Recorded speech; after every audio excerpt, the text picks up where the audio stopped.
When was the Roman Catholic Church made?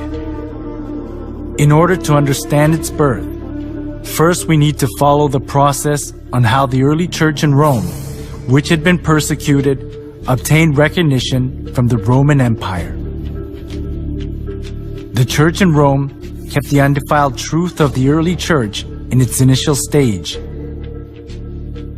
but later accepted various gods of Rome and religious customs when it became acknowledged as a Roman religion. And this gave birth to the Roman Catholic Church that has the characteristics of Roman polytheism. The Apostle Paul preached the gospel of Christ to Palestine, Asia Minor, Greece, and finally in Rome.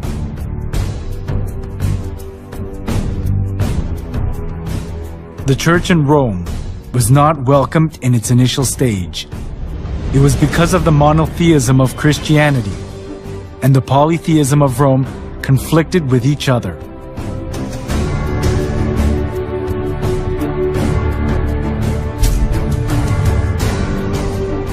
The Romans believed that everything, humans, places, and goods, was inhabited by divinity.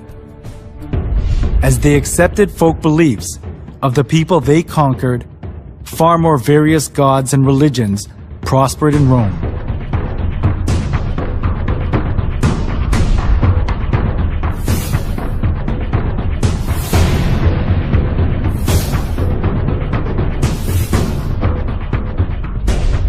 Christian monotheism that appeared in this age went counter to the polytheistic concept of Rome, especially as the Roman emperors approved all the religions of the people they conquered in order to rule over them and to achieve their political purposes.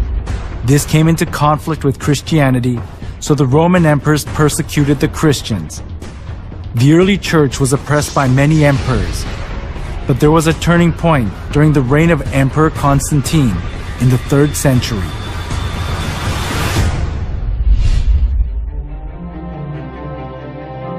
In 313, Emperor Constantine proclaimed the Edict of Milan.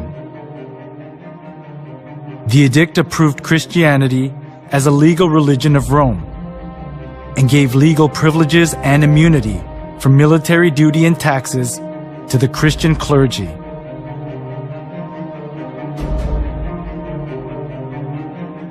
There was the political goal of Constantine underlying such kinds of preferential treatment.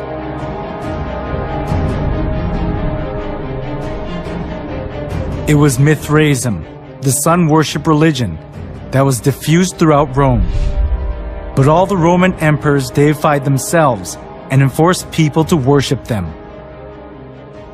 Some of the nobility were fascinated by the Egyptian mystery religion. So, Rome suffered from religious dissension within itself. At this, Constantine tried to make the best use of Christianity that had spread throughout the whole region of Rome, despite all sorts of persecution. This was because he thought that Christianity could solidify his empire. By approving Christianity as a national religion of Rome, Constantine tried to seek the unity of the Roman Empire under one religion.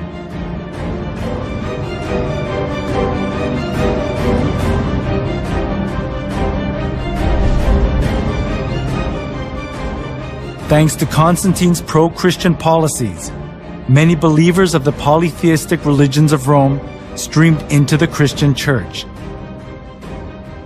This tightened Constantine's political grip, and Christianity positioned itself as the religion of Rome, expunging persecution and contempt it had received so far.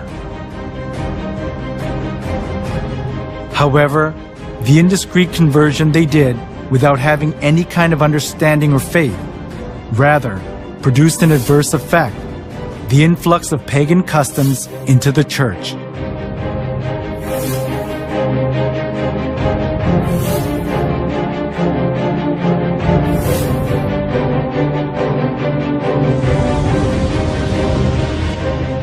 Those who were tainted with polytheism of Rome looked as if they had converted, but in actuality it wasn't easy for them to get rid of the religious rites and institutions of worshiping the sun, the moon, and the stars, and various gods and goddesses, which they had worshipped since their forefathers.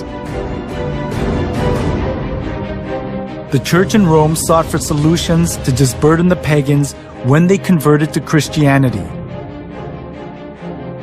It was to bring in things similar to the gods that the pagans had believed into the church.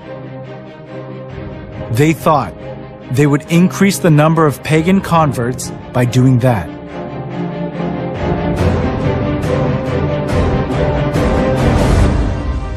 For the Christian bishops introduced, with but slight alterations into the Christian worship, those rites and institutions by which formerly the Greeks and Romans and others had manifested their piety and reverence towards their imaginary deities, supposing that the people would more readily embrace Christianity if they perceived the rites handed down to them from their fathers still existing unchanged among the Christians. The church in Rome that had been persecuted and despised wanted to put their roots down in Rome as an approved religion, even if they had to be mixed up with Roman polytheism. It was because they wanted to keep their faith in comfort, being freed from the extreme pain of persecution.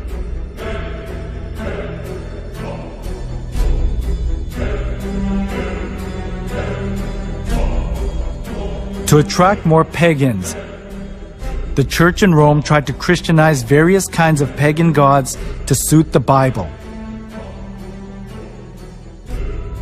One of the most representative things among them was accepting pagan customs of the sun god worship tradition.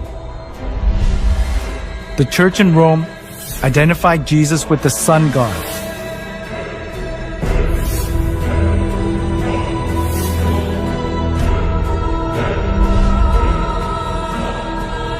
Inside of the church was decorated with various kinds of sun images, and the idea to worship the sun was established as if it were the truth of the church.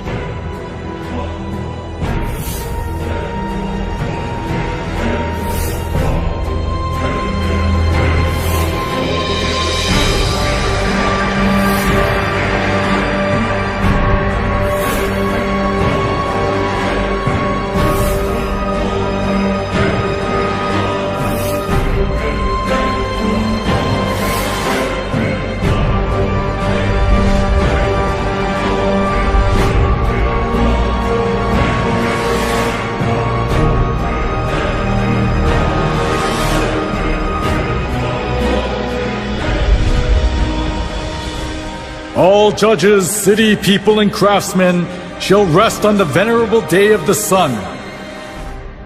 Constantine's edict in 321 played an important role in making the sun god worship faith to put its roots down in the church.